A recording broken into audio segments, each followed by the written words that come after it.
Hello guys, good evening. It's quite late here. I'm getting ready to go to bed. I just finished some admin work for the German Championship, and guess what? They dropped a new game update on us in preparation for the Lords of the West. And I figure I'll take you guys quickly through the changes. I'm not familiar with all the changes myself, but I figure we'll do a quick look, as usual, through the build.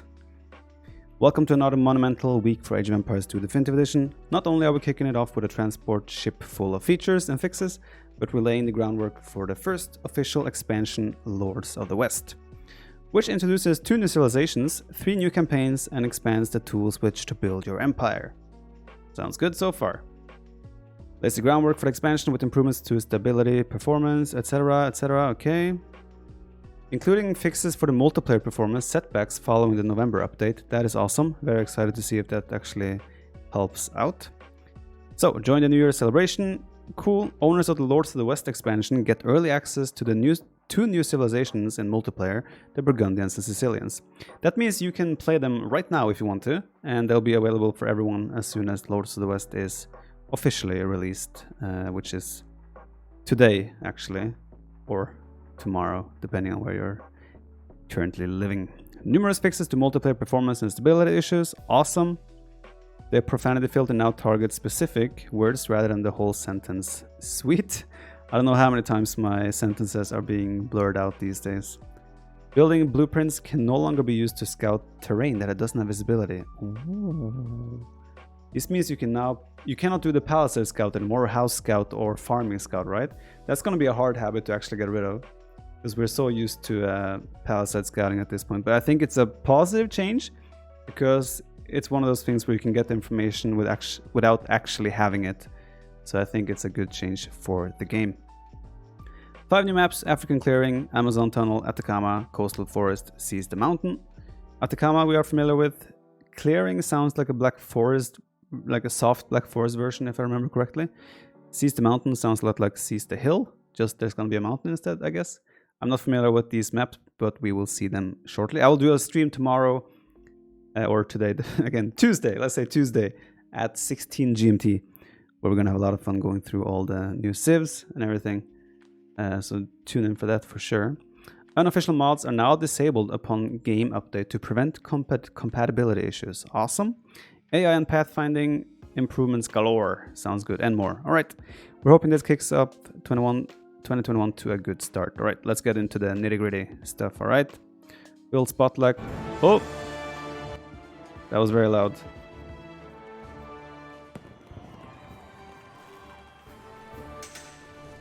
Let's watch it here. Oh, sorry. Let's start over again.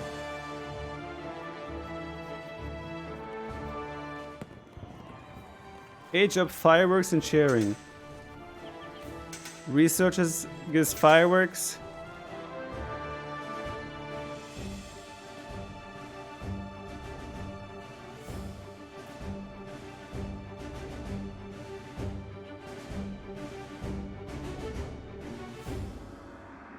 Alright, I mean, these are obviously not very important. Not very important parts, at least not for me. But still, cool to see. So we have 3 new avatars. I'm just gonna keep jumping. I don't really mind these things or care about these things, so make sure to pause the video. Or, I mean, I'm gonna drop a link to this post in the description of the video, so do check that out if you want to have all the details. I am gonna be focusing on the good stuff. Alright, new Civ, the Burgundians. I will be making specific videos for the Burgundians and the Sicilians, so do stay tuned for that.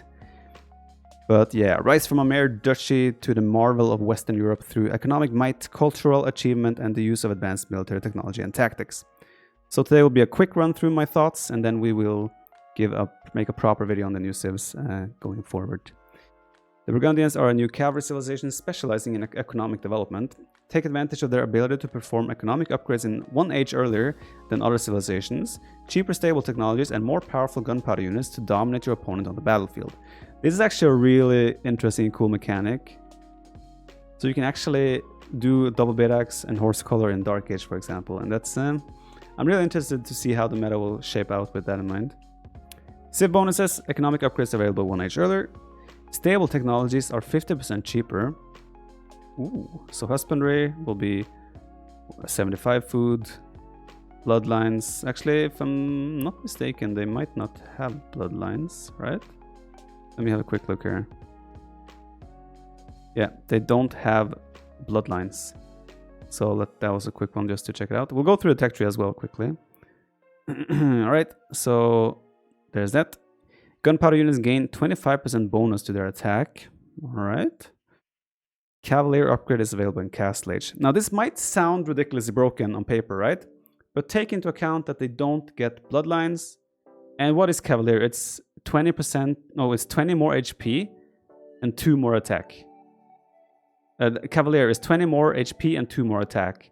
So with that in mind, it is not actually that broken, right? It might seem broken on paper, but it's just like a knight, a slightly buffed knight. Obviously, the being 50% cheaper technologies means you get it for 150, 150, which is pretty much just like you get a slightly better bloodlines almost. So yeah, don't be scared about this. This is not very broken. Lithuanians have better knights in Castle Age. Let's just put it like that, as long as you collect relics. Relics generate both gold and food. Ooh. Relics generate both gold and food. I'm really... Ooh, I assume it's a similar rate, so the gold will be normal and the food will just be along with that. Damn, that's an interesting bonus. I'm excited to see that. Cavalier, Burgundian cavalry unit that utilizes a powerful shock attack when charging into battle. Strong versus infantry and archers, weak versus camels and monks. I'm still not 100% sure how the shock attack works, but we'll definitely dive into that during the Burgundians video. Flemish Militia, Burgundian unique infantry unit, strong versus cavalry, weak versus archers. Fair enough, so it's like a pikeman almost. Technology is vineyards convert all food into gold at a 2-to-1 ratio. Farmers slowly generate gold in addition to food. Whew. Gonna be interesting to see how that plays out. Sounds like something that might be a little bit broken, but yeah, we'll check it out. Flemish Revolution upgrades all existing villages into Flemish Militia and allows the training of Flemish Militia town centers. Memes galore, boys. I'm gonna be memeing the hell out of this Civ. Full tech tree. Let's have a quick look through the tech tree here then, shall we? So, economic upgrades, this is all we have just seen. They don't have arbalest, they have handcannoners naturally, no cavaliers, so the archery range is not very good. Barracks, you have champion, you have halberdiers. You have access to paladin, but again, you don't have bloodlines. But having paladin half the cost is pretty sick. Yeah, and cavalier again, available in the Castle Age. You have huster as well, husbandry, cool. The siege workshop, not impressive either. Capram, onager, bomber cannon. Only missing the last armor upgrade for archers. Water, no shipwright, dry dock, heavy demolitions. I'm going quite quickly through this. Again, you can always check this out yourself, right? University, nothing special there. You have the Cavalier in the castle. Oops. The Flemish Militia can be made in the town center after research. Oops. Sorry for the jumping. Access to all economy upgrades though. That's pretty cool. Alright, interesting. Seems like a fun civ to play. Sicilians. Infantry civilization specializing in city building to fuel their relentless drive for expansion. Build donjons for additional fortifications around your towns. Employ the first Crusade technology to spawn batches of unique sergeant unit in all town centers and utilize the scutage technology to refill you and your team members' battle coffers with 15 gold for each military unit you own. Let's have a look. Castles and town center are constructed 100% faster.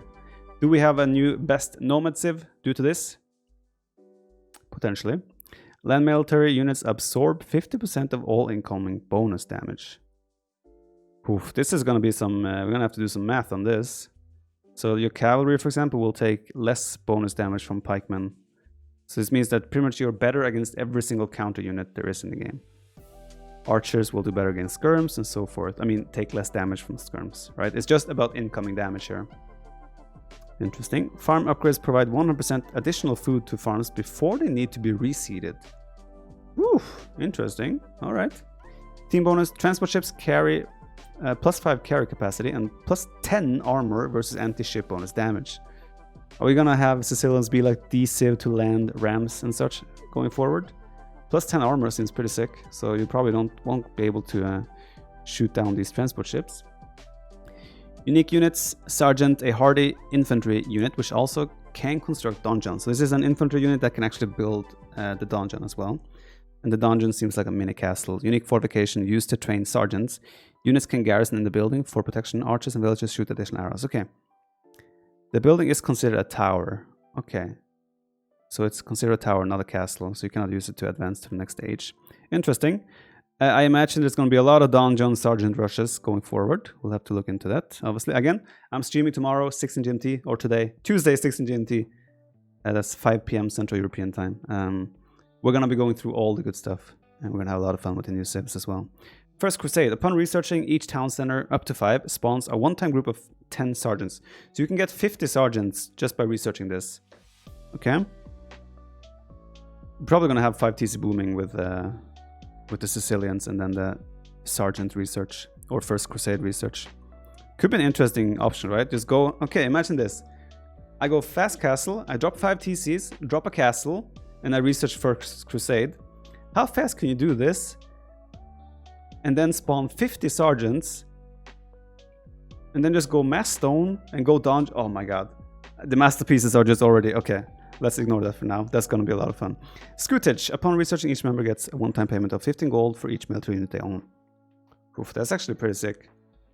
If you have 100 units, you're going to get 1500 gold. That's it's not that OP actually. Rarely will you have more than, like, say 50, 60, maybe 70 military units. And then, I mean, it's still helpful though to invest into trade units and such, right? Let's have a look at their technology tree.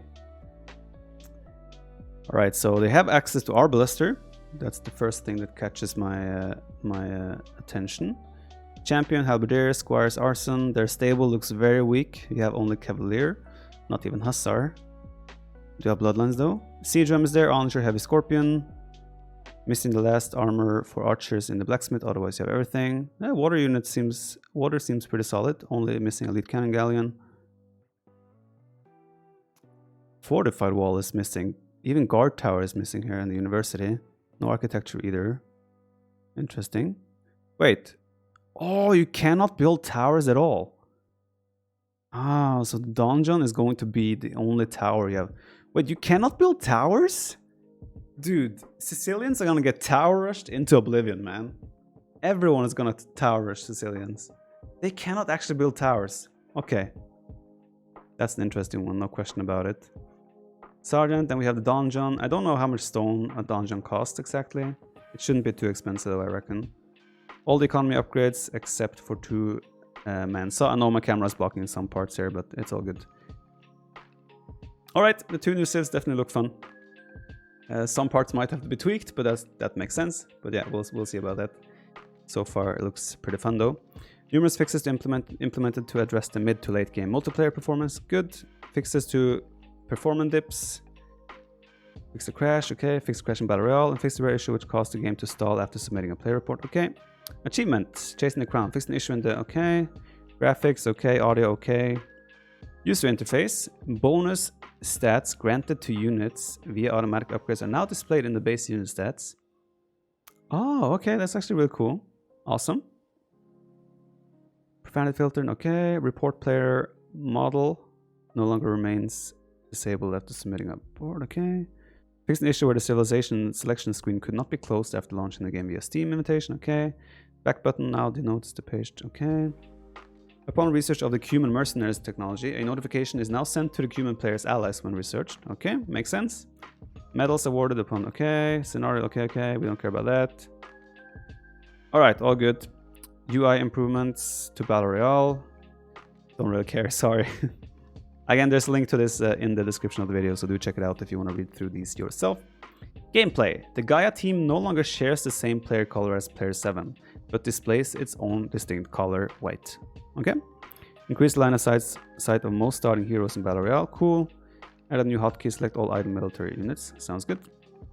Exploit fixes. Hovering the blueprints of buildings over unexplored terrain will no longer reveal if the underlying terrain is occupied by a building or unit, while the blueprint can still be placed. It will not be buildable if the area is obstructed. This fixes the palisade scan exploit that allows players to identify occupied areas beneath the fog of war. This is something we have been calling out for a long time. And this is going to make, honestly, Honestly, okay, so let's real talk here. This is gonna make scouting so much more important part of our game. How many times don't people scout things by doing the palisade scan or the house scan or farm scan? It happens, I would say, probably every third game at least. And yeah, this is a pretty significant change for competition, and I'm excited to see how that plays out. Scouting is now going to be so much more important. Fixed an exploit where units could be trapped within the foundations of horizontally and vertically placed gates. Sounds good. Great fish can no longer be deleted by dock foundations. Cool. Select all military buildings. Hotkey no longer allows players to select buildings and units simultaneously when no barracks are present on the map. Okay. Fix an issue where the projectiles of some ranged military, most notably gunpowder units, would be less accurate than intended. This has been an issue I've been crying about since DE, honestly. Gunpowder units just feel less efficient. Like you feel like you don't hit like you normally used to, right? Hopefully this addresses it, and hopefully gunpowder units now feel better again. Except conks. You don't like those. Right, they updated some... Oh, they included Burgundians and such in the campaigns now. I'm gonna have to replay these. Actually, I started my replay of DE campaigns, and I don't think I've gone through these yet. So we will get through those, and we will get to play with the new civs there. Right, Sieve Balance, another interesting one. On maps where each player begins with multiple town centers, additional villagers or llamas granted to the Chinese, Mayan, and Inca civilizations will only spawn from a single town center as opposed to each of them. Sounds good. Reduce the hit points of palisade walls and gates, or palisade gates, by 40% in Dark Age. I think this is solely to address how popular fast castle builds are, right?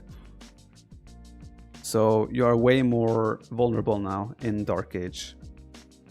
But like, yeah, going fast castle pretty much is going to be way more difficult for you, because you're going to have 40%. That's a significant amount less HP on your walls. I like that change. Very interesting indeed. Maybe the fast castle is now dead. We'll have to wait and see about that. Cavalier Archer, reduce the attack animation duration from 1.3 to 1.15. This reduces the overall attack delay by 11.5%. We have all heard the cries, right? I mean, we saw Cav Archers with some decent success in Red Bull now, but still, when you play Cav Archers, you just feel that they're not the same, and let's hope this helps address that. That's also definitely something we're going to be checking out during the stream. Fixed an issue where the heated shot upgrade would not affect secondary arrows fired from castles and towers. Okay, sounds good. The following civilizations no longer have access to treadmill crane technology. Franks, Khmer, and Slavs. I think this is purely for deathmatch balance. Doesn't really affect, not too many people research this anyway, so it shouldn't be a problem. Bulgarians. Conic no longer has more line of sight than the mounted Conic, alright. Burmese. Arambai increased the damage dealt by missed shots, which still hit a secondary target, from 50 to 100% damage. So whenever you hit a unit, you always deal 100% damage, no matter what. Okay. Reduced attack damage from 19 to 12 and 15. Ooh. I mean, we have all seen the Arambai snowballs these days, and this is a significant hit to the actual damage output. However, you do have some compensation with the 100% damage to every target you hit.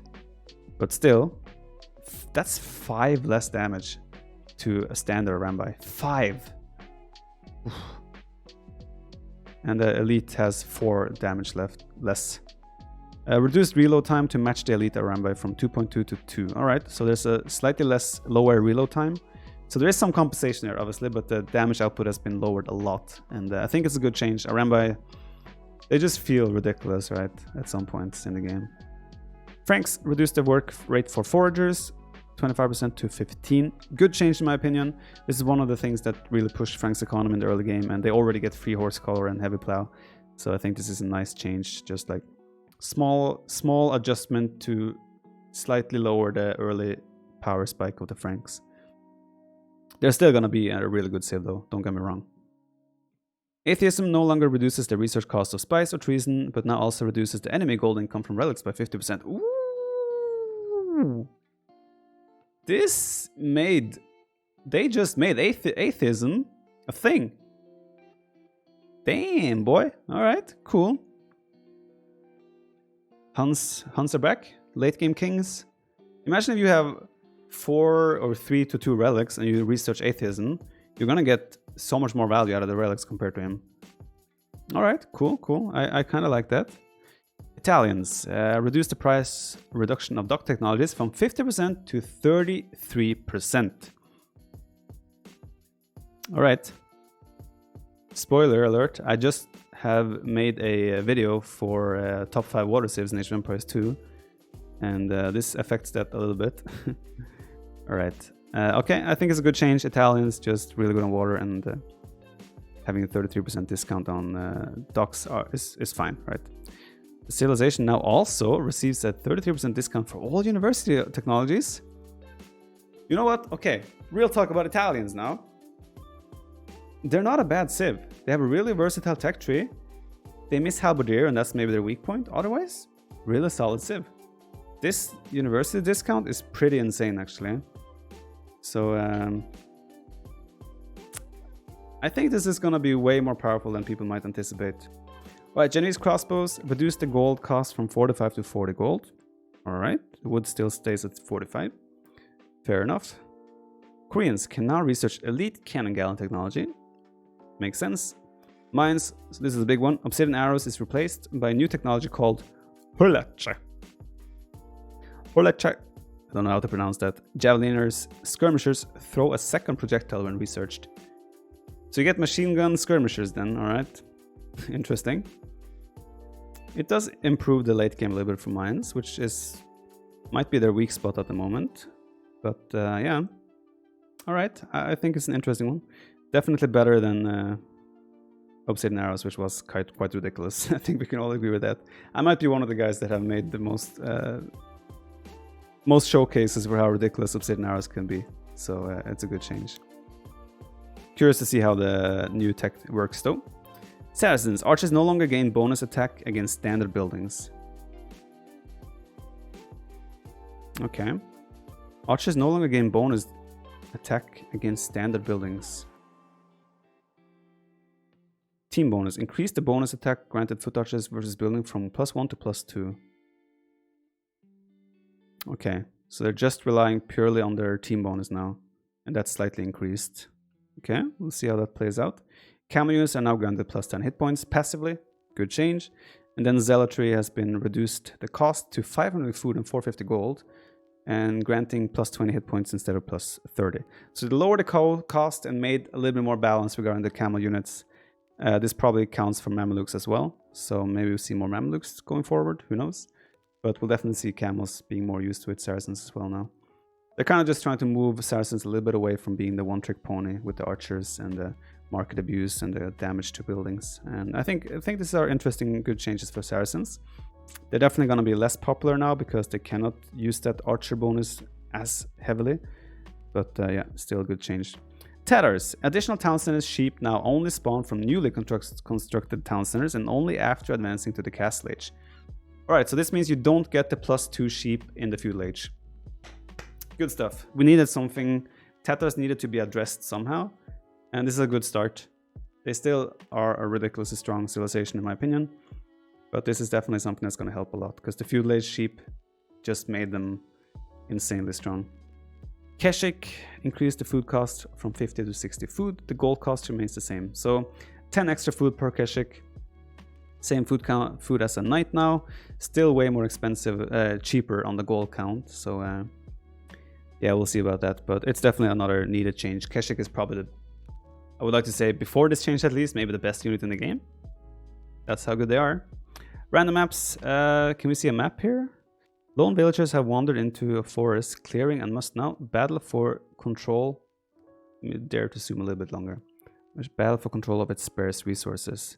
We cannot really see a bigger screenshot than this at the moment, but so there's wood around, and then there's some lakes or ponds in between. Looks like an interesting map. I'm excited to try that. Amazon Tunnel. Pretty much a black forest with gold in the center, from what I can see. Don't like that one.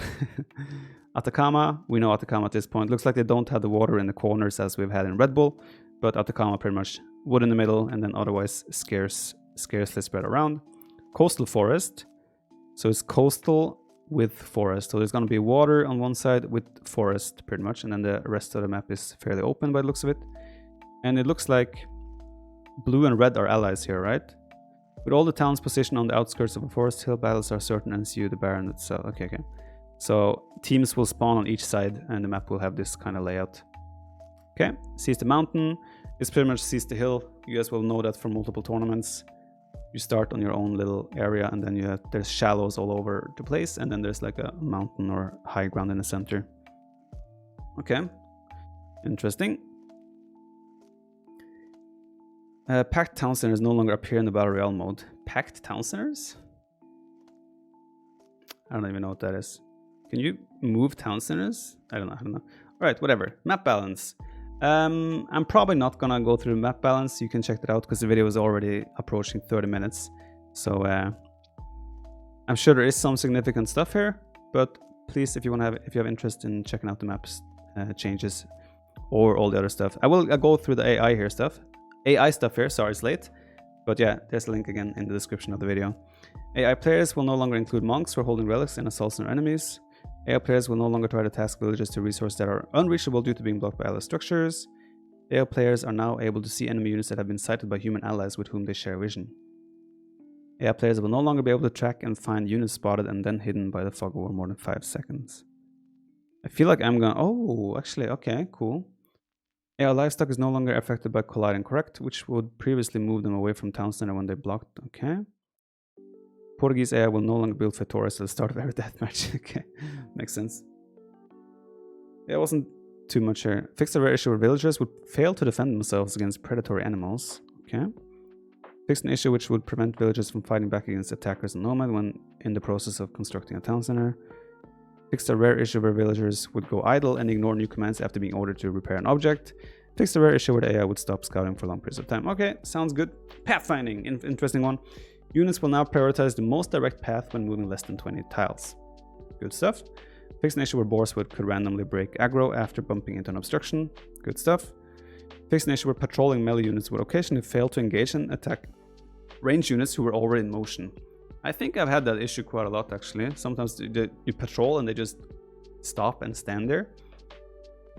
So another good change if everything works according to plan. Alright, I don't think there's anything else interesting here for me. Ongoing investigation, late game age hitching. They have performance issues in late game. Shuffle music crash, tech tree displays incorrect hit points, okay. Alright, cool. So we have a new patch. The January 25 game update.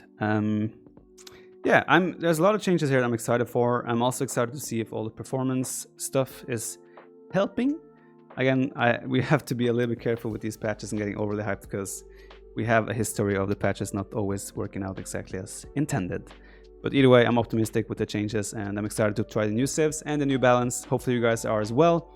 Thank you a lot for watching and hopefully I'll see you all for my stream today/tomorrow at 16 GMT, Tuesday, 26th of January.